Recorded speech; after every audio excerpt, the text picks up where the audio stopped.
இந்த வீடியோவை உங்களுக்கு வழங்குவோர் மாலை முரசு செய்திகள் தொலைக்காட்சியின் படிப்போம் ஜெயிப்போம் உயர்கல்வியை தேர்ந்தெடுப்பதில் உள்ள சந்தேகங்களை தீர்க்கும் நிகழ்ச்சி தினமும் மாலை 5 மணிக்கு. வணக்கம். மாலை முரசு செய்திகள் தொலைக்காட்சியில் 50 முக்கிய செய்திகளை விரைவாகவும் துல்லியமாகவும் அரை மணியில் பார்க்கலாம்.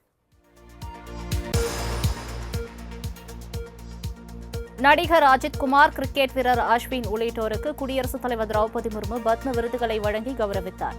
டெல்லி குடியரசுத் தலைவர் மாளிகையில் விருது வழங்கும் விழா நடைபெற்றது. இதில் நடிகர் அஜித்குமாருக்கு பத்மபூஷன் விருதும், கிரிக்கெட் வீரர் அஸ்வின் மற்றும் பிரபல சமையல் கலைஞர் செஃப் தாமு உள்ளிட்டோருக்கு பத்மஸ்ரீ விருதும் வழங்கப்பட்டது. மேலும் ஆந்திர நடிகர் பாலகிருஷ்ணாவுக்கு பத்மபூஷன் வழங்கப்பட்டது. விழாவில் துணை குடியரசுத் தலைவர் ஜெகதீப் தங்கர், பிரதமர் மோடி, மத்திய அமைச்சர்கள் அமித்ஷா, சிவராஜ் சிங் சௌஹான், தர்மேந்திர பிரதான் உள்ளிட்டோர் பங்கேற்றனர்.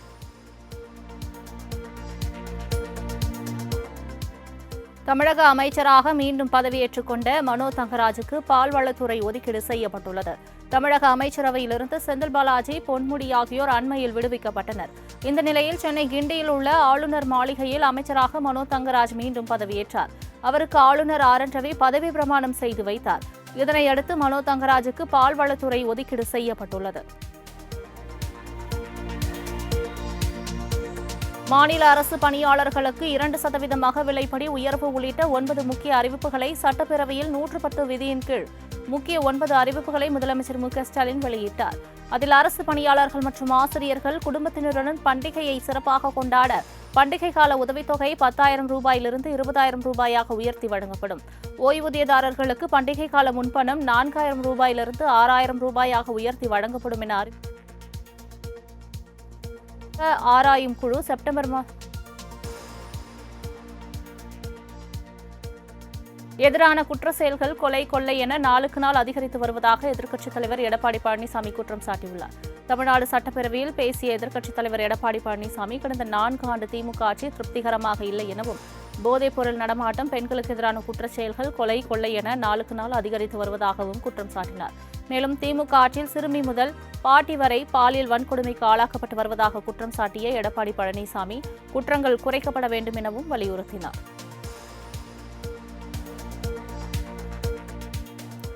சட்டம் ஒழுங்கு குறித்து பேச அதிமுகவிற்கு தகுதி இல்லை என முதலமைச்சர் மு.க.ஸ்டாலின் விமர்சித்திருக்கிறார். அதிமுக பொதுச் செயலாளர் எடப்பாடி பழனிசாமியின் கருத்துக்கு பதிலளித்து பேசிய முதலமைச்சர் மு.க.ஸ்டாலின், அதிமுக ஆட்சியில் பட்ட வேதனைகளை கேட்டால் தமிழக மக்களை கண்ணீருடன் புலம்புவார்கள் என்று கூறினார். மேலும் பொல்லாத ஆட்சிக்கு பொள்ளாச்சியே சாட்சி, துயரமான ஆட்சிக்கு தூத்துக்குடியே சாட்சி, அவமான ஆட்சிக்கு அதிமுக ஆட்சியே சாட்சி என விளாசிய அவர், ஊழல் வழக்குகளில் இருந்து தற்காத்துக் கொள்ள தமிழக உரிமைகளை அடகு வைத்தவர்கள் அதிமுகவினர் எனவும் சாடினார். நீண்ட போராட்டத்திற்கு பின்னர் செந்தில் பாலாஜியின் ஜாமீன் மீதான வழக்கை உச்சநீதிமன்றம் முடித்து வைத்துள்ளது. சட்டவிரோத பணப்பரிமாற்ற தடை சட்ட வழக்கில் கைது செய்யப்பட்ட செந்தில் பாலாஜிக்கு பல்வேறு நிபந்தனைகளுடன் உச்சநீதிமன்றம் ஜாமீன் வழங்கியது. இதனிடையே ஜாமீன் பெற்றவுடனே செந்தில் பாலாஜி அமைச்சராக பதவியேற்றதை எதிர்த்து உச்சநீதிமன்றத்தில் அமலாக்கத்துறை சார்பில் வழக்கு தொடரப்பட்டது. இது தொடர்பான விசாரணையில் அமைச்சர் பதவியா ஜாமீனா என்பதை செந்தில் பாலாஜி தரப்பு தெரிவிக்க வேண்டும் என நீதிபதிகள் உத்தரவிட்டிருந்தனர். இந்நிலையில் வழக்கு இன்று உச்சநீதிமன்றத்தில் விசாரணைக்கு வந்தபோது செந்தில் பாலாஜி தனது அமைச்சர் பதவியை ராஜினாமா செய்துவிட்டதால் ஜாமீனை எதிர்த்த வழக்கை முடித்து வைத்து உத்தரவிட்டது.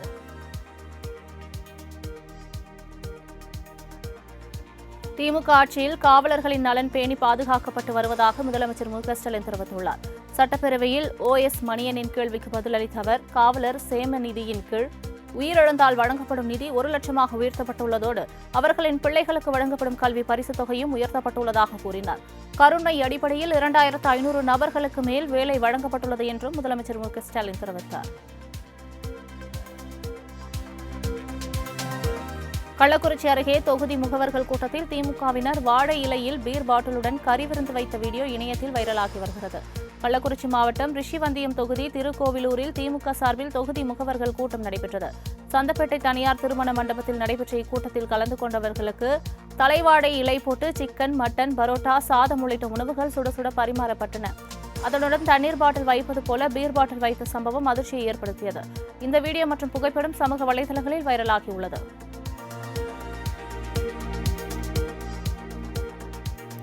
கொடநாடு கொலை கொள்ளை வழக்கில் பூங்குன்றனுக்கு சிபிசிஐடி சம்மன் அனுப்பியுள்ளது.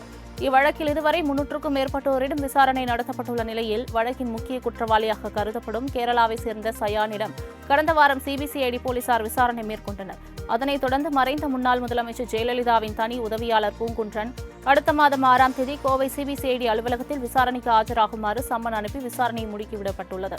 மேலும் இவ்வழக்கில் பல முக்கிய தகவல்கள் வெளியாகும் என எதிர்பார்க்கப்படுகிறது.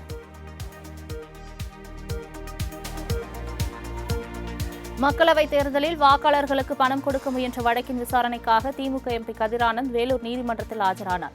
தமிழகத்தில் கடந்த 2019ஆம் ஆண்டு நடைபெற்ற மக்களவைத் தேர்தலின் போது வாக்காளர்களுக்கு பணம் கொடுக்க முயன்றதாக திமுக வேட்பாளர் கதிரானந்த், திமுக பிரமுகர் பூஞ்சோலை சீனிவாசன் மற்றும் அவரது உறவினர் தாமோதரன் ஆகியோர் மீது வழக்கு பதிவு செய்யப்பட்டது. இந்த வழக்கின் விசாரணைக்காக வேலூர் தொகுதி எம்பியாக உள்ள கதிரானந்த் ஆஜரானார். மதுரையில் ரவுடி சுபாஷ் சந்திரபோஸ் என்கவுண்டர் செய்யப்பட்ட விவகாரத்தில் சம்பந்தப்பட்ட காவல்துறை மீது நடவடிக்கை எடுப்பது குறித்து மாநகர காவல் ஆணையர் முடிவெடுக்க உயர்நீதிமன்ற மதுரை கிளை உத்தரவிட்டுள்ளது. மதுரையை சேர்ந்த வீரபத்திரன் தாக்கல் செய்த மனுவை விசாரித்த மதுரை கிளை மனித உரிமை ஆணைய வழிகாட்டுதல் அடிப்படையில் 2 வாரங்களில் உரிய முடிவெடுக்க மாநகர காவல் ஆணையருக்கு உத்தரவிட்டு வழக்கை முடித்து வைத்தது. சட்டப்பேரவையில் பாஜக சட்டமன்ற உறுப்பினர் வானதி சீனிவாசன் பேசுவதற்கு கூடுதல் நேரம் வழங்க வேண்டும் என்று அதிமுக உறுப்பினர்கள் வலியுறுத்தினர். காவல்துறை மீதான மானிய கோரிக்கை விவாதத்தில் பாஜக உறுப்பினர் வானதி சீனிவாசன் பங்கேற்றார். அப்போது பேசிய அவர், தமிழகத்தில் நிலவும் சட்டம் ஒழுங்கு சீர்கேடுகள், பெண்களுக்கு எதிரான குற்ற சம்பவங்கள் தொடர்பாக பல்வேறு தகவல்களை சுட்டிக்காட்டினார். அப்போது வானதிக்கு வழங்கப்பட்ட நேரம் முடிவடைந்து விட்டதாக அப்பாவு கூறியதை அடுத்து அவருக்கு கூடுதல் நேரம் ஒதுக்க அதிமுக உறுப்பினர்கள் வலியுறுத்தினர். நெல்லை மனோன்மணியம் சுந்தரனார் பல்கலைக்கழக பேராசிரியர் மீதான பாலியல் புகாருக்கு எவ்வித நடவடிக்கையும் எடுக்கப்படவில்லை என சக பெண் பேராசிரியர் ஒருவர் வெளியிட்டுள்ள ஆடியோவால் பரபரப்பு ஏற்பட்டுள்ளது. மனோன்மணியம் சுந்தரனார் பேராசிரியர் கண்ணன் என்பவர் பாலியல் தொல்லை அளித்ததாக மாநில மகளிர் ஆணையம் மற்றும் உயர்கல்வித்துறைக்கு தற்காலிக உதவி பெண் ஆசிரியை புகார் அளித்திருந்தார். இதுகுறித்து பல்கலைக்கழக பதிவாளர் உரிய நடவடிக்கை எடுக்க உத்தரவு பிறப்பிக்கப்பட்டது. ஆனால் இதுவரை நடவடிக்கை எடுக்கவில்லை என அந்த பேராசிரியை குற்றம் சாட்டியுள்ளார். தமிழ்நாட்டில் பணியாற்றும் வடமாநில தொழிலாளர்களுக்கு அடையாள அட்டை வழங்குவது குறித்து பரிசீலிக்கப்படும் என தொழிலாளர் நலத்துறை அமைச்சர் சி.வே. கணேசன் தெரிவித்தார். அதிமுக உறுப்பினர் ஓ.எஸ். மணியன் கேள்விக்கு பதிலளித்த அமைச்சர், வடமாநிலத்தவர் வருகை குறித்தும் தமிழகத்தில் பணியாற்றும் வடமாநில தொழிலாளர்கள் எண்ணிக்கை குறித்தும் கண்காணிக்கப்பட்டு வருவதாக கூறினார். அமைச்சரவை மாற்றம் முதலமைச்சரின் தனிப்பட்ட உரிமை என மார்க்சிஸ்ட் கம்யூனிஸ்ட் கட்சி மாநில செயலாளர் சண்முகம் தெரிவித்துள்ளார். தமிழக அரசு கோழி குஞ்சுகள் வழங்க நடவடிக்கை எடுக்க வேண்டும், கறிக்கோழி வளர்ப்பு கூலியை 20 ரூபாயாக உயர்த்திட வேண்டும் என்பது உள்ளிட்ட கோரிக்கைகளை வலியுறுத்தி சென்னை எழும்பூர் ராஜரத்தின மைதானத்தில் தமிழ்நாடு கறிக்கோழி வளர்ப்பு விவசாய சங்கம் சார்பாக ஆர்ப்பாட்டம் நடைபெற்றது. இதில் கலந்து கொண்ட சண்முகம் செய்தியாளர்களிடம் பேசும்போது, செந்தில் பாலாஜி விவகாரத்தில் உச்சநீதிமன்றத்தின் அணுகுமுறையை ஏற்கவில்லை என்றார்.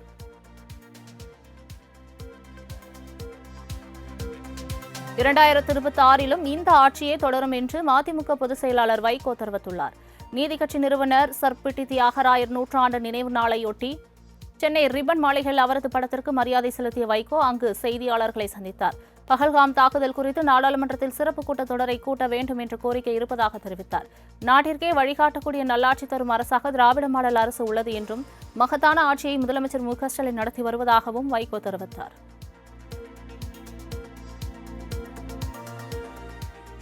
அமைச்சர் ஐ. பெரியசாமி மீதான சொத்து குவிப்பு வழக்கை 6 மாதத்தில் விசாரித்து முடிக்க திண்டுக்கல் சிறப்பு நீதிமன்றத்திற்கு சென்னை உயர்நீதிமன்றம் உத்தரவிட்டுள்ளது. ஐ. பெரியசாமி வீட்டு வசதித்துறை அமைச்சராக இருந்தபோது வருமானத்திற்கு அதிகமாக சொத்து சேர்த்ததாக அவர் மீதும் அவரின் மனைவி சுசிலா, மகன்கள் செந்தில்குமார், பிரபு ஆகியோர் மீதும் லஞ்ச ஒழிப்பு போலீசார் வழக்கு பதிவு செய்தது. நிலுவையில் இருந்த வழக்கில் இருந்து குற்றம் சாட்டப்பட்ட 4 பேரையும் திண்டுக்கல் மாவட்ட ஊழல் தடுப்பு நீதிமன்றம் விடுவித்தது. இதனை எதிர்த்த வழக்கை விசாரித்த சென்னை உயர்நீதிமன்றம் நாள்தோறும் விசாரணை நடத்தி வழக்கை 6 மாதத்திற்குள் முடிக்க உத்தரவிடப்பட்டுள்ளது.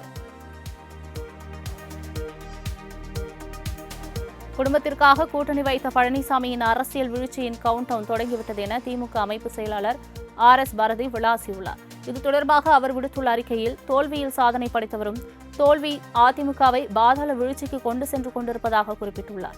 தன் மீதும் மகன் மீதும் அமலாக்கத்துறை, வருமான வரித்துறை, சிபிஐ நடவடிக்கைகள் பாய்ந்துவிடக்கூடாது என அதிமுகவை பாஜகவிடம் இபிஎஸ் அடகு வைத்துவிட்டதாகவும் சாடியுள்ளார். பழனிசாமி ஆட்சியில் அமைச்சரவை மாற்றமே நடக்கவில்லையா எனவும் R.S. பாரதி தனது அறிக்கையில் கேள்வி எழுப்பியுள்ளார். வரும் நாட்களில் முட்டை விலை உயரும் என தமிழ்நாடு கோழி பண்ணையாளர்கள் சங்கம் செயலாளர் சுந்தரராஜ் தெரிவித்துள்ளார். நாமக்கல்லில் செய்தியாளர்களை சந்தித்து பேசிய அவர், நாமக்கல் மண்டலத்தில் கோடைகால வெப்பத்தால் 15% முட்டை உற்பத்தி பாதிக்கப்பட்டுள்ளதாக தெரிவித்தார். கடந்த 2 நாட்களில் முட்டை விலை 15 காசுகள் உயர்த்தப்பட்ட நிலையில் கொள்முதல் விலை ரூபாய் 4.20 காசுகளாக நிர்ணயம் செய்யப்பட்டுள்ளது.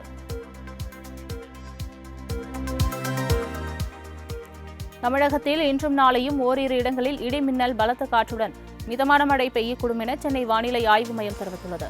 30ஆம் தேதி முதல் மே மாதம் 4ஆம் தேதி வரை தமிழகத்தில் ஒரு சில இடங்களிலும், புதுவை மற்றும் காரைக்கால் பகுதிகளிலும் லேசானது முதல் மிதமான மழை பெய்யக்கூடும் எனவும் தெரிவித்துள்ளது. மேலும் இன்று முதல் அடுத்த மாதம் 2ஆம் தேதி வரை அதிக வெப்பநிலையும் அதிக ஈரப்பதமும் இருக்கும் எனவும் வானிலை ஆய்வு மையம் தெரிவித்துள்ளது.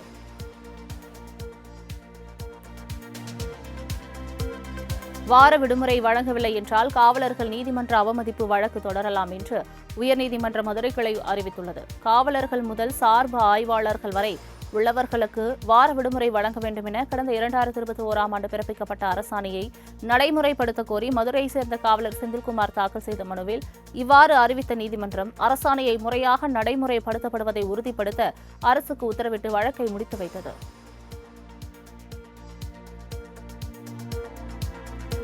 திருநெல்வேலி மாநகராட்சி பொறியாளர் மற்றும் அவரது மனைவி 6 ஆண்டுகளில் வருமானத்திற்கு அதிகமாக 3.5 கோடி ரூபாய் சொத்து குவித்ததாக லஞ்ச ஒழிப்புத்துறை போலீசார் வழக்கு பதிவு செய்துள்ளனர். பாளை சாந்தி நகரை சேர்ந்த லெனின், இவரது மனைவி சாந்தகுமாரி ஆகிய இருவரும் வருமானத்திற்கு அதிகமாக சொத்துக்களை வாங்கி குவித்துள்ளதாக நெல்லை மாவட்ட லஞ்ச ஒழிப்புத்துறை போலீசாரிடம் புகார் அளிக்கப்பட்டது. இதுகுறித்த விசாரணையில் கடந்த 6 ஆண்டுகளில் மட்டும் இருவரும் வருமானத்திற்கு அதிகமாக 3.5 கோடி மதிப்பிலான சொத்துக்களை சேர்த்துள்ளது உறுதியானது. இதைத் தொடர்ந்து இருவர் மீது லஞ்ச ஒழிப்புத்துறை போலீசார் 3 பிரிவுகளின் கீழ் வழக்கு பதிவு செய்துள்ளனர். காதல் மனைவி பெற்றோருடன் சென்றதால் விரக்தியின் விளிம்பிற்கு சென்ற இளைஞர் தற்கொலை செய்து கொண்டார். சேலம் மாவட்டம் ஓமலூர் அருகே உள்ள இளமக்கவுண்டனை சேர்ந்த தங்கராஜ் என்பவர் கடந்த ஆண்டு உறவுகார பெண் ஒருவரை திருமணம் செய்து தங்கராஜுக்கு வேறொரு பெண்ணுடன் பழக்கம் ஏற்பட்டு அவரையும் திருமணம் செய்து கொண்டார். இதுகுறித்த புகாரின் பேரில் இருவரையும் போலீசார் அழைத்து பேசினர். அப்போது பெண் பெற்றோருடன் செல்வதாக தெரிவித்தார். இதில் மனமுடைந்த தங்கராஜ் தூக்கிட்டு தற்கொலை செய்து கொண்டார். இதுகுறித்து போலீசார் விசாரித்து வருகின்றனர். பணம் கொடுத்து வாங்கிய பொருட்களை திருடியதாக கூறி ஆபாசமாக பேசியதாக சூப்பர் மார்க்கெட் மேலாளர் மீது 16 வயது சிறுமி புகார் அளித்துள்ளார். நெல்லை முருகன்குறிச்சியில் உள்ள சூப்பர் மார்க்கெட்டுக்கு 16 வயது சிறுமி தனது பெற்றோருடன் சென்றிருக்கிறார். அப்போது கடையில் ஏராளமான பொருட்களை வாங்கியதைத் தொடர்ந்து பில் போட்டு அங்கிருந்து கிளம்பினர். இதற்கிடையே சில பொருட்களுக்கு பில் போடாததை உணர்ந்து மீண்டும் கடைக்கு சென்றபோது அவர்களை மேலாளர் ஆபாசமாக திட்டியுள்ளார். இரவு முழுவதும் தங்குமாறு சிறுமியை அழைத்ததாகவும் கூறப்படுகிறது. இதுகுறித்த புகாரின் பேரில் போலீசார் வழக்கு பதிவு செய்து சூப்பர் மார்க்கெட் மேலாளரிடம் விசாரணை நடத்தி வருகின்றனர்.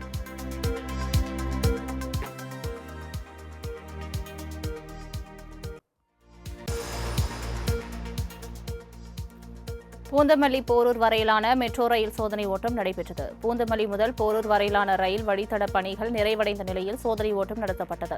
பூந்தமல்லி போரூர் வரை 9.1 கிலோமீட்டர் தூர தடத்தில் ஒரு வழிப்பாதையில் ஓட்டுநர் இல்லாத மெட்ரோ ரயில் சோதனை ஓட்டம் தொடங்கியது. முதற்கட்ட சோதனை 25 கிலோமீட்டர் வேகத்தில் இயக்கப்பட்டது.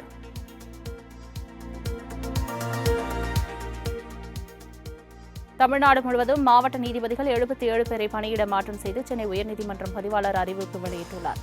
பொள்ளாச்சி பாலியல் வன்கொடுமை வழக்கில் வரும் மே 13ஆம் தேதி தீர்ப்பு வழங்கப்படும் என கோவை மகளிர் நீதிமன்றம் அறிவித்துள்ள நிலையில் அந்த நீதிமன்றத்தின் நீதிபதி நந்தினி தேவியும் பணியிட மாற்றம் செய்யப்பட்டுள்ளார். திமுக மாவட்ட செயலாளர்கள் கூட்டம் வருகிற 3ஆம் தேதி காலை நடைபெறவுள்ளதாக அக்கட்சியின் தலைமை அறிவித்துள்ளது. இது தொடர்பாக திமுக பொதுச் செயலாளர் துரைமுருகன் அறிக்கை வெளியிட்டுள்ளார். அதில் திமுக தலைவர் மு க ஸ்டாலின் தலைமையில் மாவட்ட கழக செயலாளர் கூட்டம் சென்னை கலைஞர் அரங்கில் வரும் 3ஆம் தேதி காலை 10:30 மணிக்கு நடைபெறவுள்ளதாக தெரிவிக்கப்பட்டுள்ளது. இக்கூட்டத்தில் அனைத்து மாவட்ட செயலாளர்களும் தவறாமல் கலந்து கொள்ள வேண்டும் என்றும் கூறப்பட்டுள்ளது. அமைச்சரவை மாற்றப்பட்டுள்ள நிலையில் நடைபெறவுள்ள இக்கூட்டம் முக்கியத்துவம் வாய்ந்ததாக கருதப்படுகிறது. சிவகங்கையில் வெட்டி கொல்லப்பட்ட திமுக நிர்வாகி பிரவீன்குமாரின் உடலை வாங்க மறுத்து உறவினர்கள் சாலை மறியல் போராட்டத்தில் ஈடுபட்டுள்ளனர். சாமியார்பட்டியை சேர்ந்த பிரவீன்குமார் தனக்கு சொந்தமான தோப்பில் இருந்தபோது அடையாளம் தெரியாத கும்பல் ஓட விரட்டி வெட்டி படுகொலை செய்தது. இச்சம்பவம் தொடர்பாக 3 பேரை போலீசார் கைது செய்தனர். இதனிடையே பிரவீன்குமாரை கொலை செய்ய தூண்டுதலாக இருந்தவர்கள் மீது நடவடிக்கை எடுக்க வேண்டும் என வலியுறுத்தி உறவினர்கள் உடலை வாங்க மறுத்து சாலை மறியலில் ஈடுபட்டனர். தகவல் அறிந்து வந்த போலீசார் சம்பந்தப்பட்டவர்கள் மீது நடவடிக்கை எடுப்பதாக உறுதி அளித்ததை அடுத்து போராட்டத்தை கைவிட்டு கலைந்து சென்றனர்.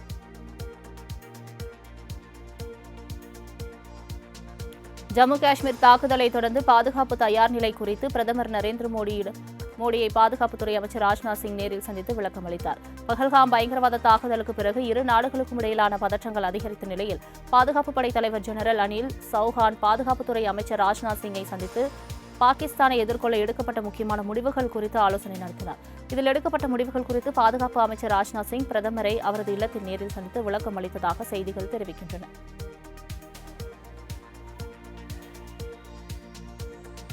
பாதுகாப்பிற்கான நாடாளுமன்ற நிலைக்குழு கூட்டம் டெல்லியில் நடைபெற்றது. நாடாளுமன்ற வளாகத்தில் நடைபெற்ற கூட்டத்தில் மக்களவை எதிர்க்கட்சித் தலைவர் ராகுல் காந்தி உள்ளிட்ட அனைத்து உறுப்பினர்களும் பங்கேற்றனர். ஜம்மு காஷ்மீர் தாக்குதல் தொடர்பான விசாரணை குறித்த விவரங்களை நாடாளுமன்ற குழு முன்பாக தாக்கல் செய்ய வேண்டும் என்று எதிர்க்கட்சிகள் வலியுறுத்தியதாக தகவல் வெளியாகியுள்ளது.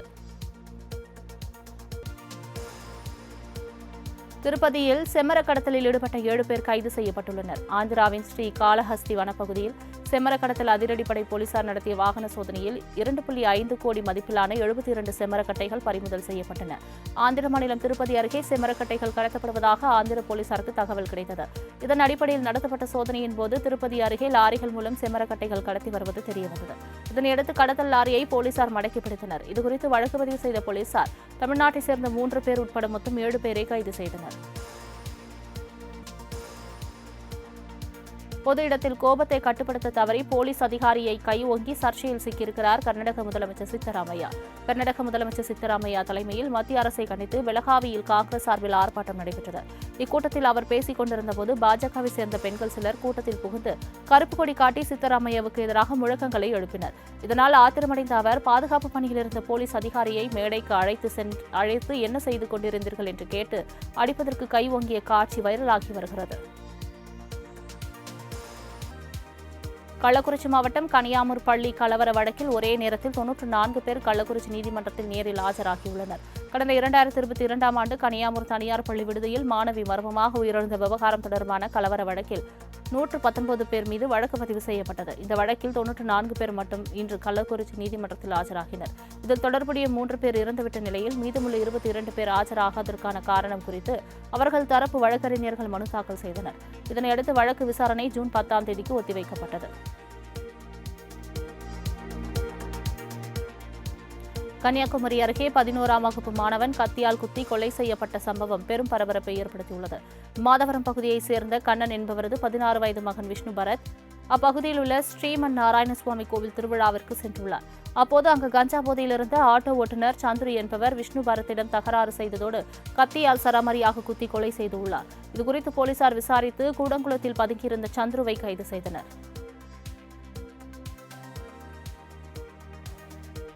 குஜராத் மாநிலம் அகமதாபாத் மற்றும் சூரத்தில் பெண்கள் மற்றும் குழந்தைகள் உட்பட 1000க்கும் மேற்பட்ட சட்டவிரோத வங்கதேச குடியேறிகள் கைது செய்யப்பட்டுள்ளதாக அதிகாரிகள் தெரிவித்துள்ளனர். வங்கதேசத்தவர்கள் மற்றும் மாநிலத்தில் சட்டவிரோதமாக வசிக்கும் பிற நாட்டினருக்கு எதிராக குஜராத் காவல்துறை தொடர்ந்து நடவடிக்கை எடுத்து வருகிறது. அதில் அகமதாபாத் மற்றும் சூரத்தில் 1000க்கும் மேற்பட்டவர்கள் கைது செய்யப்பட்ட நிலையில் கீதா நகரில் இதுவரை 300க்கும் மேற்பட்டவர்கள் கைது செய்துள்ளதாக தகவல் வெளியாகியுள்ளது. புதுச்சேரியில் திருமணம் செய்து வசித்து வந்த பாகிஸ்தான் நாட்டு பெண்ணை வெளியேறக் கோரி வெளிநாட்டு தூதரக அதிகாரிகள் நோட்டீஸ் வழங்கியுள்ளனர். பாகிஸ்தான் நாட்டை சேர்ந்த ஃபௌசியா பானு கடந்த 13 வருடங்களுக்கு முன்பு புதுச்சேரியில் லாஸ்பேட்டையை சேர்ந்த தனது உறவினரான ஹனீப் கான் என்பவரை திருமணம் செய்து அங்கு வசித்து வருகிறார். இந்நிலையில் காஷ்மீர் தாக்குதல் எதிரொலியாக பாகிஸ்தானியர்கள் உடனடியாக நாட்டை விட்டு வெளியேற மத்திய அரசு உத்தரவிட்டதை அடுத்து ஃபௌசியா பானுவை அங்கிருந்து வெளியேறக் கோரி நோட்டீஸ் அளிக்கப்பட்டுள்ளது.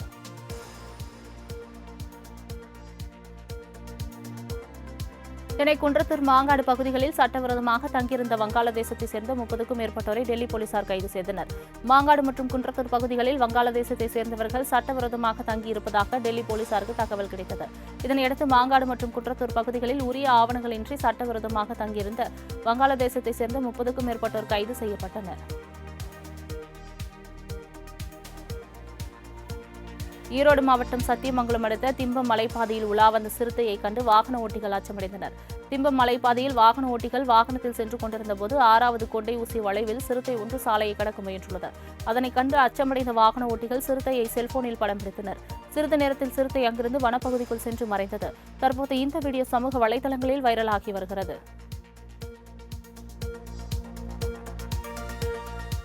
இந்தியாவில் ஒரு பட்டாசு வெடித்தாலும் பாகிஸ்தான் மீது பழி சுமத்துவதாக பாகிஸ்தான் அணியின் முன்னாள் வீரர் ஷாஹித் அஃப்ரிடி தெரிவித்துள்ளார்.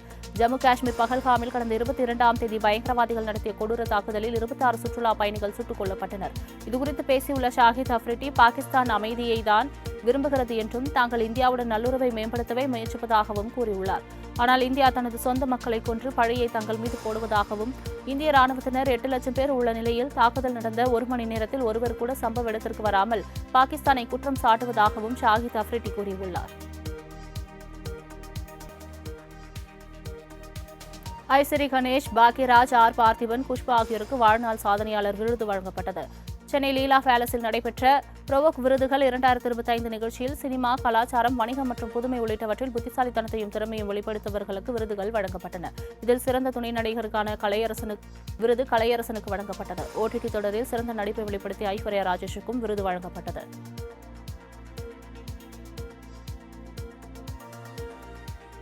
நடிகை ராஷ்மிகா மந்தனா நடிக்கும் முதல் ஹாரர் படத்தை மேட்காப் நிறுவனம் தயாரிக்கிறது. இந்த படத்திற்கு தாமா என்று பெயரிடப்பட்டுள்ளது. முன்னியா இயக்குனர் ஆதித்யா சர்போத்தர் இயக்கும் இப்படத்தில் ஆயுஷ்மான் குரானா கதாநாயகனாக நடிக்கிறார். மிகப்பெரிய பட்ஜெட்டில் உருவாக உள்ளதாக கூறப்படும் இப்படம் இந்த ஆண்டு தீபாவளிக்கு வெளியாக உள்ளதாக கூறப்பட்டுள்ளது. தற்போது இதன் படப்பிடிப்பு ஊட்டியில் துவங்கியிருப்பதாக ராஷ்மிகா தனது இன்ஸ்டாகிராம் பக்கத்தில் தெரிவித்துள்ளார்.